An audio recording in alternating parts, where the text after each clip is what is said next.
Hi you guys, it's Lynnea. Today I'm going to be playing with the Simon Hurley Create Christmas release that just came out, and I'm going to be using this adorable little snazzy snowman stamp set along with the Tree Farm background stamp.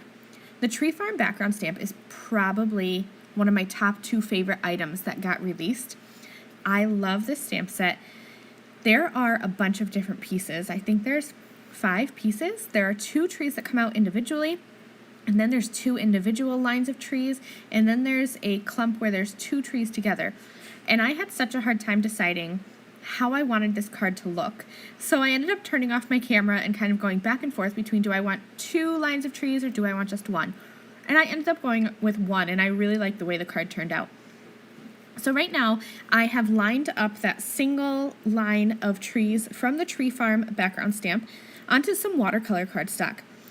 The watercolor cardstock is textured, so I'm going to be inking this up a couple times with fake plant, partly because the paper is textured, but partly because for the technique I'm going to be doing, you want a lot of ink down on your paper.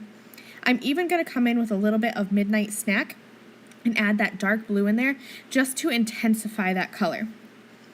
Once I have about 5 or 6 layers of ink on here, I'm going to take my Distress sprayer, and from probably about a foot and a half above my cardstock, I'm just going to lightly start spraying this. And then I have a towel that I'm using to kind of sop up any excess water. I like to call this an ink bleed technique.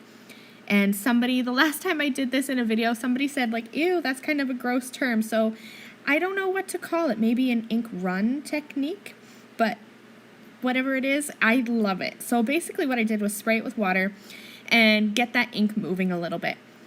And then I'm going to dry that really well, pop that back into my MISTI, and stamp that Tree Farm background stamp right on top once again. Now my stamping didn't end up perfectly on top, but I actually think that kind of makes this look a little bit better. See how you get that shadow? I white heat embossed over it, so you get the ink running from out behind the white heat embossing, which gives it a fun halo effect.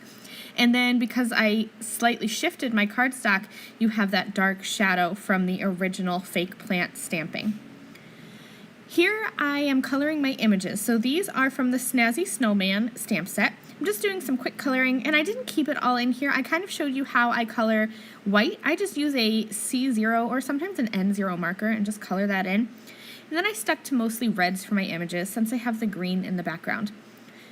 I colored the snowman, his hat, and the string of lights, as well as a little bird, and cut them all out with my scissors. And I'm just going to start building my my background here. And then before I got too far going along, I forgot that I needed to stamp a sentiment. So I grabbed a sentiment from the Snazzy Snowman stamp set, and I used Game Over ink. This is the 3rd of the new ink colors, and I added some glitter all over my card, and that finishes this up. It was really quick and easy, and I love that ink run technique for the background. It's a super easy technique. Thank you guys so much for joining me. I'll see you soon. Bye!